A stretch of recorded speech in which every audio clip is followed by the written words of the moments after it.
ভারী বৃষ্টিতে তলিয়ে গেছে নিচু এলাকা, জনজীবনে ভোগান্তির পাশাপাশি বেকায়দায় পড়তে হয় অ্যাম্বুলেন্সকেও। বৃহস্পতিবার বৃষ্টিতে চট্টগ্রাম নগরীর পাঁচলাশ, চকবাজার ও কাতারগঞ্জ সহ বিভিন্ন এলাকা হাঁটু পানিতে তলিয়ে যায়। ঘর থেকে বের হয়ে বিপাকে পড়েন পথচারীরা। পানি ঢুকে পড়ে বাসাবাড়ি ও ব্যবসা প্রতিষ্ঠানেও। এই প্লেসটাতে দেখতেছি আমরা সব সময় মানে একটু বৃষ্টি হলে মানে পানি উঠে যায়। তো এটা জনগণের ভোগান্তি, মানে মানুষের ভোগান্তি আমরা সব সময় ভুগতেছি।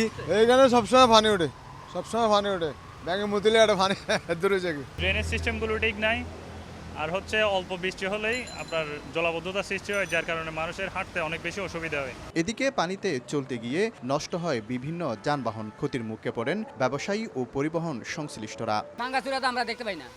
এই মনে করেন এখন এই জায়গায় একটা লোক মনে করেন পায়ে গাদাতে ঢুকে গেছে। রোডে থালা পরে, থালার ভিতরে গাড়ি চলান যায় না, চাক্কা ভাঙ্গা যা। পানি থাকে তখন তো কাস্টমার আসার কোনো আসলে সুযোগ থাকে না, কাস্টমার আসে না। আবহাওয়া অফিস জানায় ভোর থেকে দুপুর 12টা পর্যন্ত চট্টগ্রামে 62.5 মিলিমিটার বৃষ্টি হয়। শফিকুল আলম, সময় সংবাদ, চট্টগ্রাম।